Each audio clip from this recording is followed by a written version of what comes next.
ଏ ସଂସାର ଗୋଟି ମୋର ମୁଁ କହୁଥାଇ ମୋହର ଧନ ଜନ ସର୍ବ ବ୍ୟର୍ଥ ଅଟେ ତୋର। ଏ ସର୍ବ ନୁହେଁ ତୋର ନାରାୟଣଙ୍କ ଭଣ୍ଡାର ଜଗିଆ ରହି କହୁଛୁ ମୋର ମୋହର।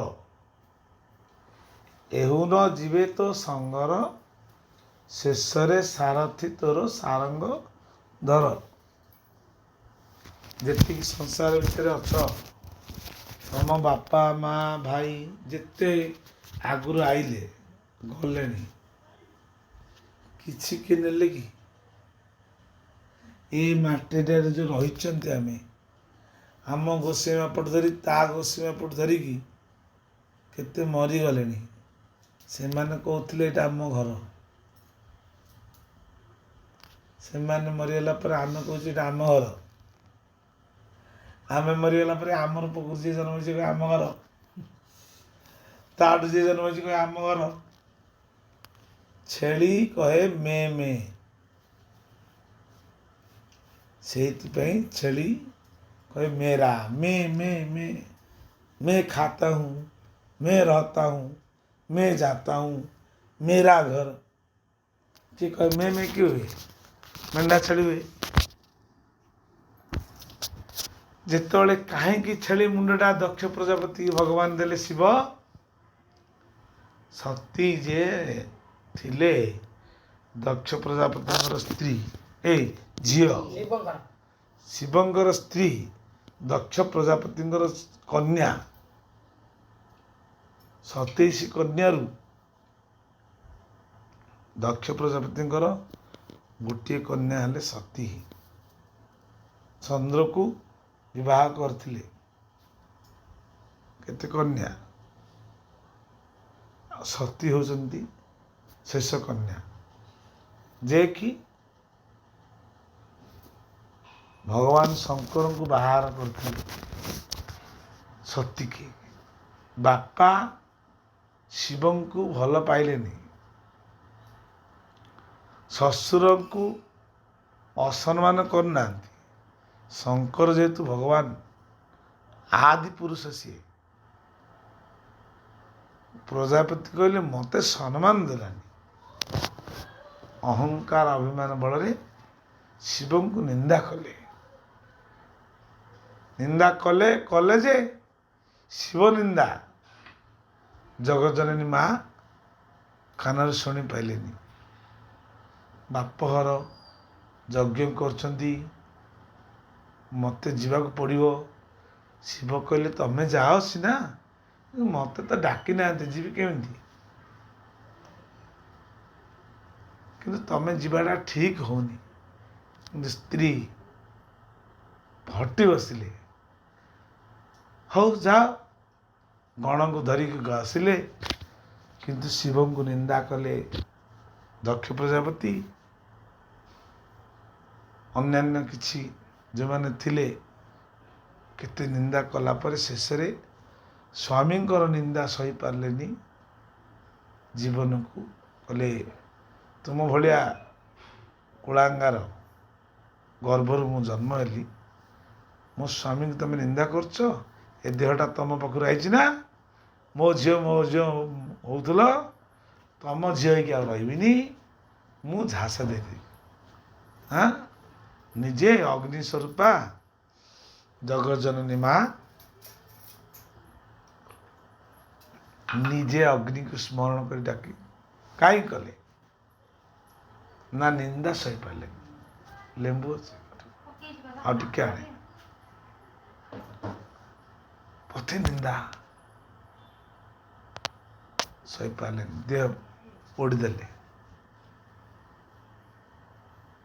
ପତିର ଯଦି ଖୁସି ନାହିଁ, କଥାରେ କ'ଣ କୁହାଯାଇଛି? ତମ ଘରେ ଯଦି ଶାଶୁ ଶ୍ୱଶୁର ଶଳା ସମୁଦି ଯିଏ ତମକୁ ଈର୍ଷା କରୁ, ସେ କନ୍ୟାକୁ ଯଦି ତା ସ୍ୱାମୀ ତାକୁ ଭଲ ପାଉଛି, ଶତ ଚେଷ୍ଟା କଲେ ତାକୁ କିଛି ତମେ କରିପାରିବନି। ସ୍ୱାମୀ ଯଦି ସ୍ତ୍ରୀକୁ ଭଲ ପାଉନି, ଏମାନେ ଶତ ଚେଷ୍ଟା କଲେ ମଧ୍ୟ ସେ ଘରେ ତାକୁ ରଖିପାରିବେ। ଆମକୁ ଯଦି ଠାକୁର ଭକ୍ତ ଭଗବାନଙ୍କୁ ଭଲ ପାଇଲେ, ଭଗବାନଙ୍କୁ ଯଦି ଭଗବାନ ଭକ୍ତକୁ ଭଲ ପାଇଲେ, 1000 ଲୋକ ଇର୍ଷା କଲେ ମଧ୍ୟ କିଛି କରିପାରିବେନି। ହଁ, ତେଣୁ ଆମେ ଜଣେ ସ୍ତ୍ରୀ କେମିତି ହବ ନା ଜଣାଏ ସତୀ ଯୁବତୀ ପତି ମଘେ ନବୀନତି ମିଳିନ୍ଦ ହସ୍ତେ ଦିଅଇ ମୁଦ ମୁଦି ହୋଇ ପ୍ରୀତି। ତାପରେ ଶେଷରେ ଲେଖିଲେ ସତୀ ଯୁବତୀର ମନେ ନିଜ ସ୍ୱାମୀ ଥାଏ ଯେନେ ସେହିପରି ବାଇ ମନ ବିଭୁ ପାଦେ ଥାଉ ନୀତି। ପାର୍ବତୀ କହିଲେ ମୋର ସ୍ୱାମୀଙ୍କୁ ନିନ୍ଦା ହେଲା, ଏ ଦେହ କ'ଣ ପାଇଁ ରଖିବି, ଛାଡ଼ିଦେଲେ। ଯଦି ଜନ୍ମ ହେବି ତାଙ୍କ ପାଇଁ ଜନ୍ମ ହେବି, ତାଙ୍କ ପାଇଁ ମରିବି। ଏଇଟା ଈଶ୍ୱର ନିଷ୍ଠା।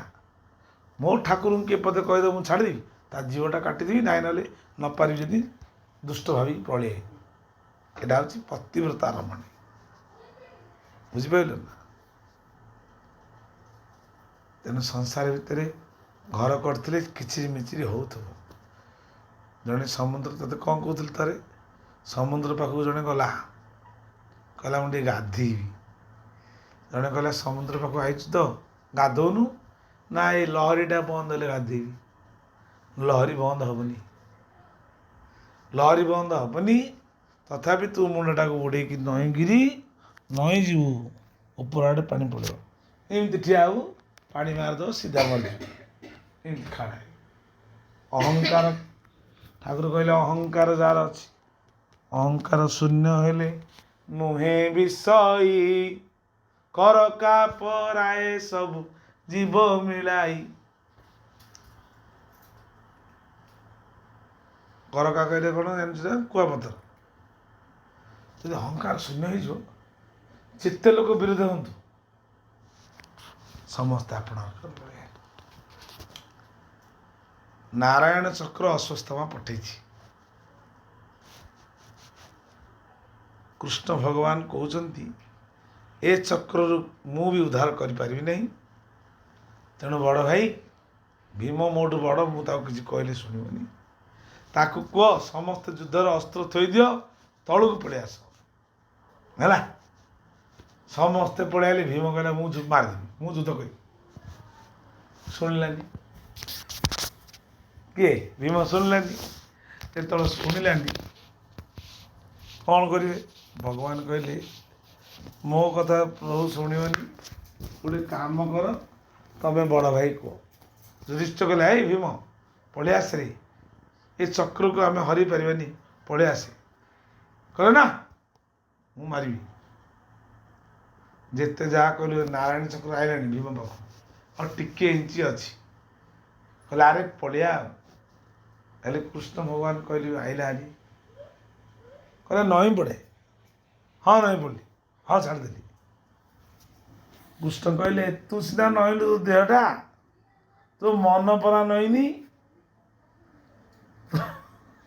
ତୋ ଦେହଟା ସିନା ମୁଣ୍ଡିଆ ମାରିଦେଲା, ତୋ ମନ ପରା ନଈନି। ସେଇଥିପାଇଁ ସେ ସୁଦର୍ଶନ ଚାହୁଁନି।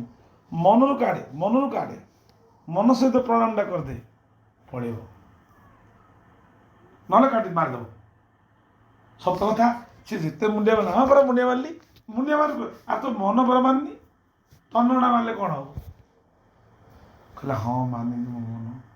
ତାପରେ ବିନମ୍ରତା ହେଇଗଲା ଭୀମ, ହେ ନାରାୟଣ ଚକ୍ର, ମୁଁ ଅହଙ୍କାର ବଶତଃ ଆପଣଙ୍କ ସହିତ ଯୁଦ୍ଧ କରିବାକୁ ବସିଥିଲି। ମୁଁ ହୃଦୟର ସହିତ ଆପଣଙ୍କୁ ପ୍ରଣାମ କରୁଛି, ମୋତେ କ୍ଷମା କରିଦିଅ। ସଙ୍ଗେ ସଙ୍ଗେ ସୁଦର୍ଶନ ଚକ୍ର ପଳେଇଲେ। ଶୁଣେ ଏ ଦ୍ରୋଣ ତାକୁ ବାପା ତାର ଦେଇଥିଲେ। ଏଇ ଅଶ୍ୱତ୍ଥାମା ବାପାଙ୍କଠୁ ବିଦ୍ୟା ଶିଖିଛି। ତାକୁ ସବୁ ବିଦ୍ୟାରେ ପାରଙ୍ଗମ କରିଥିଲେ, ଖାଲି ଧନୁର୍ବିଦ୍ୟାଟା ତାକୁ ଦେଲେନି। ଅର୍ଜୁନକୁ ଦେଲେ। କାହିଁକି ଦେଲେ? ଅର୍ଜୁନକୁ ଶ୍ରେଷ୍ଠ ଯୋଦ୍ଧା କରିଥିଲେ। କାହିଁକି ଦେଲେ କହୁନୁ? କାହିଁକି ଦେଲେ? ଏଇଥିପାଇଁ ଦେଲେ, ଦ୍ରୌପଦ ତାଙ୍କୁ ଯେଉଁ ହରେଇଥିଲା ପିଲାଦିନେ, ମୁଁ ଏମିତି ଗୋଟେ ଶିଷ୍ୟ କରିବି। ଦ୍ରୌପଦ ଯିଏ ଥିଲେ ପିଲାଦିନେ କ'ଣ ହେଲା, ଦୁଇ ଜଣ ସାଙ୍ଗ ଥିଲେ ଦ୍ରୋଣାଚାର୍ଯ୍ୟଙ୍କର। ଯେତେବେଳେ ସାଙ୍ଗ ଥିଲେ, ଗରିବ ଥିଲେ ଇଏ, ରାଜା ହେଇଗଲେ ସିଏ।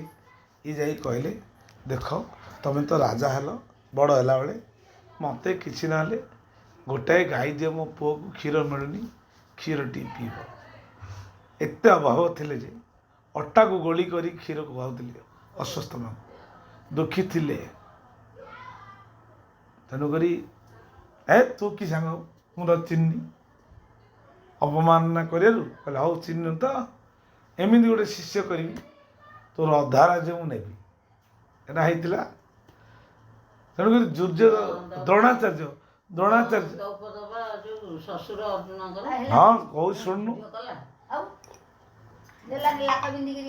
ଦ୍ରୌପଦକୁ ମାନେ ହେଇନଥିଲା ଯେତେବେଳେ, ଦ୍ରୌପଦୀ ଜନ୍ମ ହେଇନଥିଲେ, ତାପରେ ବୁଝିଲା ସମସ୍ତେ ହରେଇଲେ, ଅର୍ଜୁନ ବାନ୍ଧି ଆଣିକି ଦ୍ରୋଣାଚାର୍ଯ୍ୟଙ୍କ ପାଖରେ ପକେଇଦେଲା।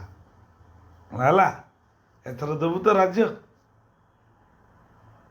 କ୍ଷମା ମାଗିଲା, ହୃଦୟରେ ସେତେ ମାଗିନି, ତଥାପି ଟାକା ପାଖରେ ରହିଲା। କହିଲା ମୁଁ ବି ତତେ ମାରିବି ଦିନେ। ଭିତରେ ଭିତରେ ଗୁଙ୍ଗ ହେଲେ କରିବ କ'ଣ? ଦ୍ରୋଣାଚାର୍ଯ୍ୟ ହରେଇ ଦେଲକୁ କହିଲେ ମୁଁ ଆଜି ତତେ ବଡ଼ ଶ୍ରେଷ୍ଠ ଶିଷ୍ୟ କରିବି।